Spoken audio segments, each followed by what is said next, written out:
Iranian gunboats are back in the Strait of Hormuz. The Revolutionary Guard Corps has seized 2 foreign crude oil tankers just days after trying and failing to board a U.S. flagship under Navy protection. With talks set to begin today in Oman, Tehran is reminding everyone exactly how it prefers to negotiate. I'll bring you the details.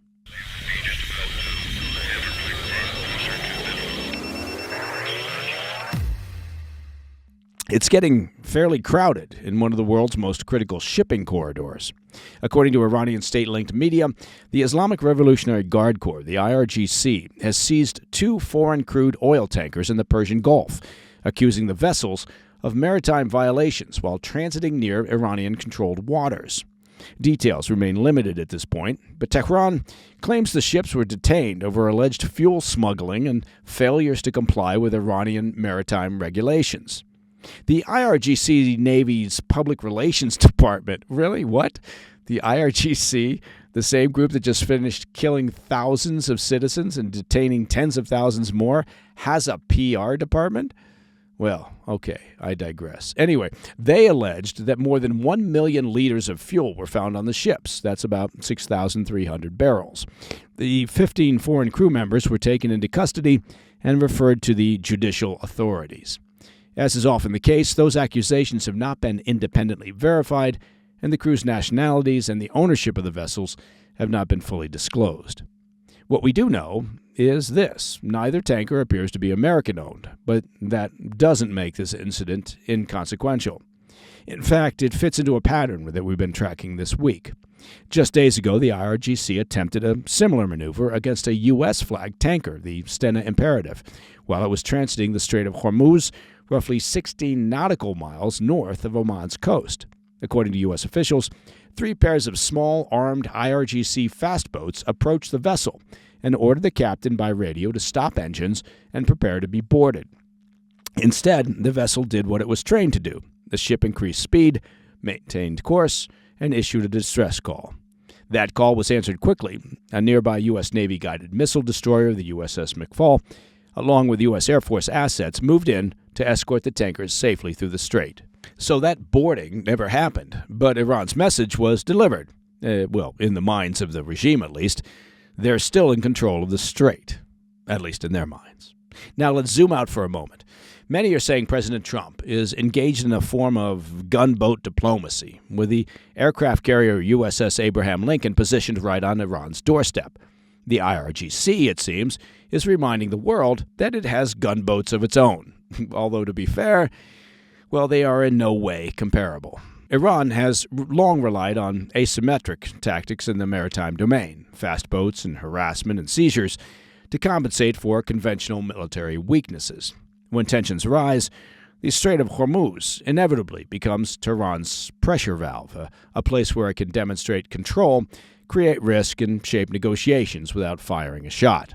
On Thursday, Ayatollah Zarghami, the former head of Iran's state broadcasting organization and former minister, made that strategy clear when he told Iran's Mehr News, quote, "The Strait of Hormuz will be a killing field and a hell for the Americans.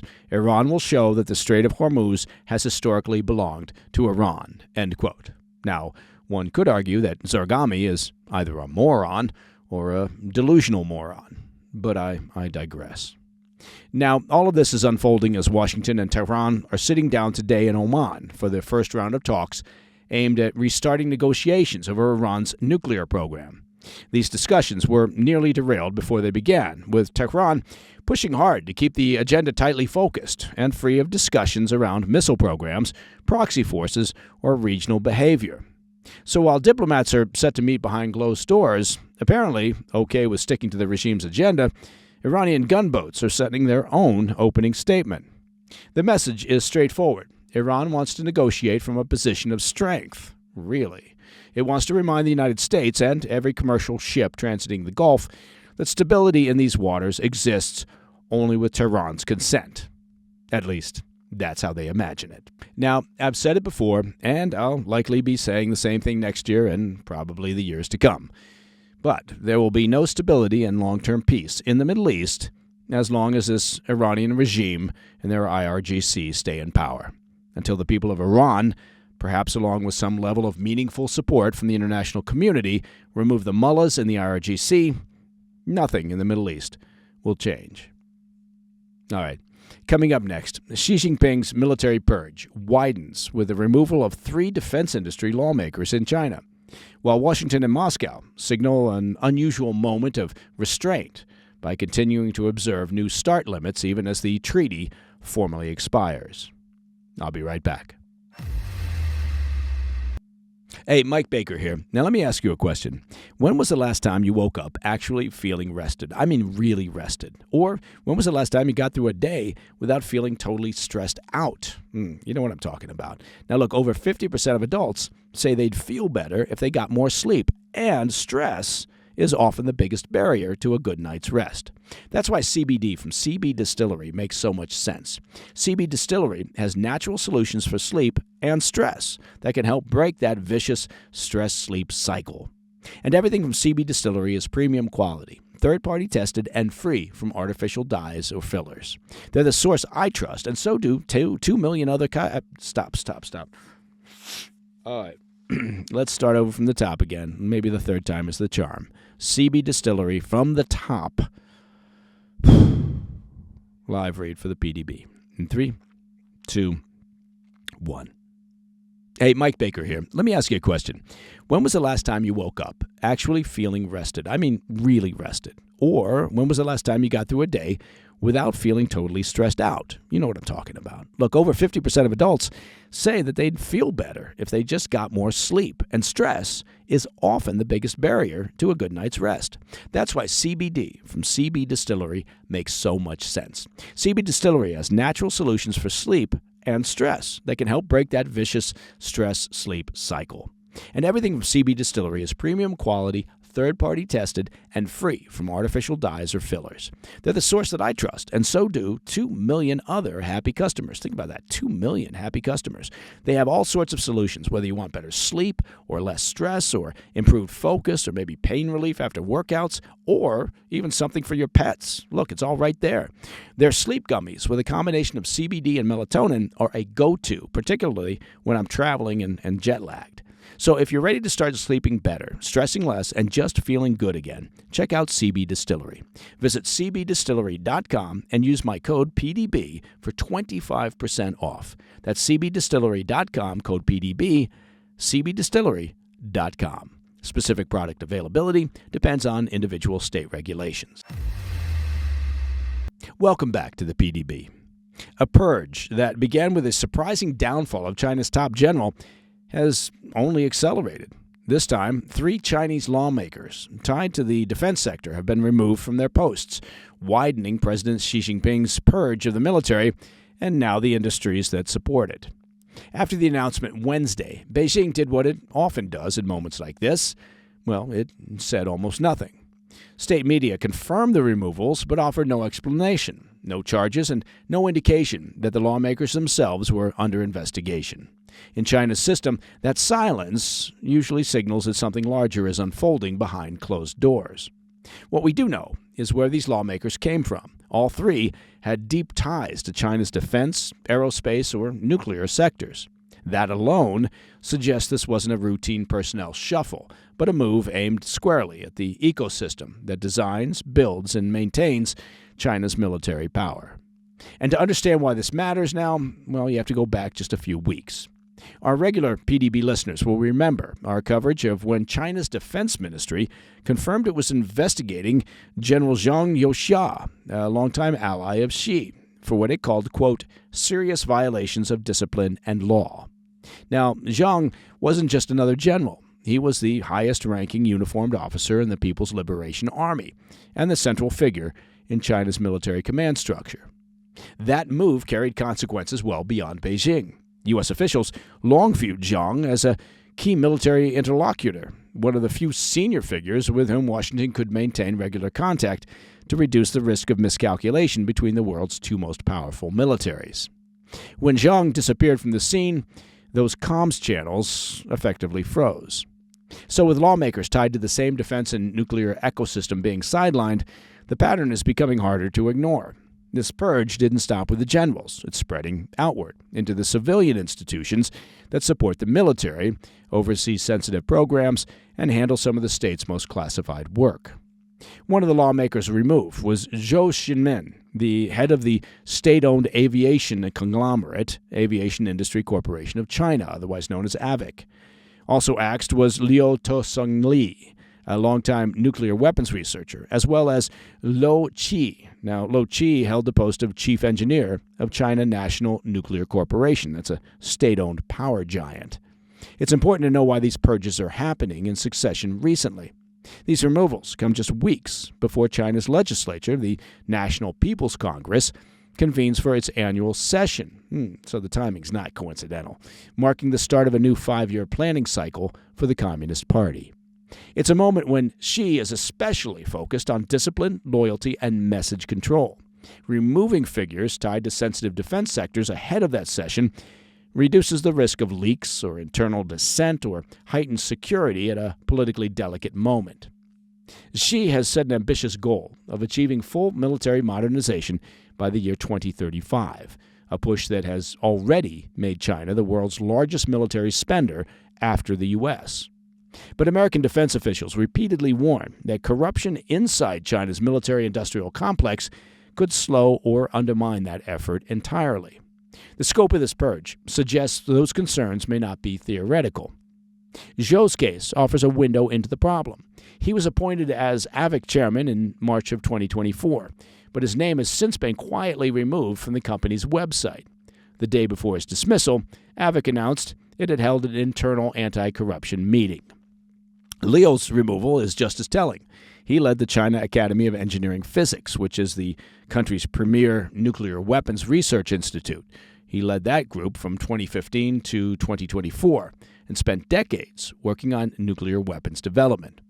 When figures with that level of access are being sidelined, it raises serious questions about whether Beijing is facing unprecedented levels of instability, distrust, and questioned loyalty within the upper levels of the CCP and its military. Okay, now I want to turn your attention to what's happening as the New START nuclear treaty between the U.S. and Russia expires. Quiet diplomacy is now underway as officials from the U.S. and Russia work toward an informal arrangement to keep nuclear limits in place. What matters here is that this represents a real shift from where things stood just a few days ago. As we previously discussed, the treaty's expiration didn't trigger an immediate nuclear crisis this morning. Well, that's a good thing. But it did raise a serious question. Once limits are gone, what replaces them, if anything at all? Now, I can tell you there's movement on that front. People familiar with the talks told Axios that U.S. and Russian officials are working toward a stopgap understanding, one that wouldn't resurrect New START, but would keep both sides operating within limits long enough to allow negotiations over a successor framework to begin. Two of those sources caution that the draft plan still requires approval from both President Trump and Russian President Putin. Another source confirms that negotiations took place as recently as on the sidelines of the Ukraine peace talks in Abu Dhabi. Trump's envoys, Steve Witkoff and Jared Kushner, directly discussed the topic with Russian officials during those sideline talks. One U.S. official said the practical effect would be that both sides continue to observe New START's caps for at least 6 months. To understand why this matters, well, it helps to remember what New START represented. It was the last remaining arms control framework governing the strategic nuclear arsenals of the U.S. and Russia, two countries that together possess most of the world's nuclear warheads. With its expiration, there's no longer a formal ceiling, no shared structure, and no agreed framework anchoring restraint. What's being discussed now, as mentioned, would not revive New START or extend it in a legal sense. Instead, the administration's focus is on preventing an abrupt removal of limits while a new framework is explored. And Trump reinforced that position publicly. Writing on Truth Social, he called New START, quote, a badly negotiated deal by the U.S., and argued instead for a, quote, new, improved, and modernized treaty that can last long into the future, end quote. Now, another reason the White House has resisted extending New START is that the treaty does not constrain China, well. How about that? Secretary of State Marco Rubio reiterated that any durable arms control framework must eventually include Beijing, pointing to China's rapidly expanding nuclear arsenal. But China has shown zero interest in joining such an agreement. Well, there's a shocking surprise. And even as Trump spoke with Chinese President Xi Jinping this week, arms control was not mentioned in the U.S. readout of that call. For now, everything remains informal. One U.S. official described the arrangement under discussion as a so-called handshake understanding, stressing that nothing will be final until both leaders personally endorse it. Okay, coming up in today's Back of the Brief, German investigators break up an alleged plot to sabotage warships in Hamburg, a case that's raising new alarms, of course, about Russia's covert operations inside Europe. More on that when we come back. Hey, Mike Baker here. Well, it is a new year. I mean, you knew that. And for many, new year means a time for a fresh start. And for many folks, a fresh start means simply becoming debt-free. Now, at this stage of the game, though, it may seem to you that the system is built for banks to win and for you to lose. But let me tell you about a business out there that's flipping that script, and that company is PDS Debt. PDS Debt. Look, PDS Debt has helped hundreds of thousands of folks crush credit card and loan and medical debt with custom plans, no credit score minimum. They've got an A-plus rating from the Better Business Bureau, and that really matters. Simple, effective, no nonsense. Look, if you need debt relief, I suggest you head on over to PDS Debt. Sitting on that debt, not doing anything, well, that just pads the bank's profits. So don't wait another month. Get your free personalized assessment and find out the best options for you at pdsdebt.com/PDB. Again, that's pdsdebt.com/PDB.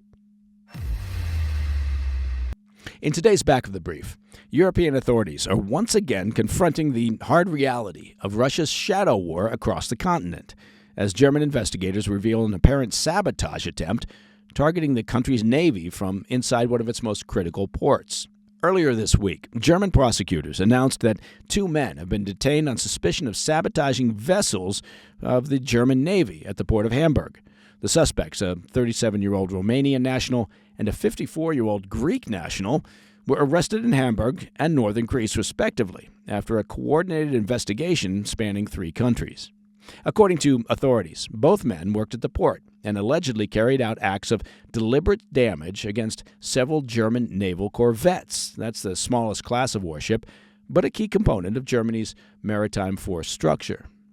Investigators say the suspects poured roughly 20 kilograms of grit into an engine, punctured water lines, removed fuel caps, and disabled safety switches, actions that, if undetected, could have caused serious mechanical failure, delayed deployments, and potentially endangered crews at sea. Germany's public prosecutor said the investigation is ongoing, and authorities are now working to determine whether the 2 men acted alone or were part of a wider network. Now here's a pro tip. They were likely part of a wider network. While officials have stopped short of formally attributing the case to Moscow, the political reaction in Berlin was telling. A senior German lawmaker from the ruling Christian Democratic Union said the case fit a familiar Russian pattern, telling Politico, quote, "The modus operandi and the apparent objective fit a Russian pattern of using targeted acts of sabotage against militarily relevant and critical infrastructure to prepare for attacks and spread terror in Germany through hybrid methods," end quote. He cautioned, however, that investigators must still establish whether that pattern applies definitively in this case. According to data cited by the Associated Press, Europe has suffered at least 145 suspected sabotage incidents since Russia launched its full-scale invasion of Ukraine back in 2022. Now, most have caused limited physical damage, but collectively, they've forced European intelligence services and police and prosecutors into a constant state of response, stretching resources and complicating security planning. Investigators say Russia has increasingly relied on deniable tactics, including the use of criminal intermediaries, to carry out the persistent acts of disruption across borders. And Germany, in particular, has been a frequent target. Now, that should probably come as no surprise, as Germany has been Ukraine's largest donor within the EU since the war began. In May of 2024, for example, an arson attack linked to Russian-directed networks hit an arms manufacturer in Berlin, And in November of 2024, a DHL cargo plane departing from Leipzig crashed in Lithuania's capital after a parcel exploded on board, killing the captain. Lithuanian authorities later said the incident was organized by Russian operatives with intelligence ties. But what makes this week's case in Hamburg especially concerning is its proximity to active military assets. If the damage to the corvettes had gone unnoticed, it could have caused major damage and delayed naval operations, which is precisely the kind of quiet disruption that Russia's hybrid playbook is built to achieve without triggering a direct military response. While this plot was uncovered, the broader danger with Russia's hybrid attacks isn't any single act of sabotage, but the cumulative effect. And that, my friends, is the President's Daily Brief for Friday, the 6th of February. Now, if you have any questions or comments, and I hope you do, please reach out to me at pdb@thefirsttv.com. Also, if you're jonesing for an ad-free PDB experience, well, we can make that happen.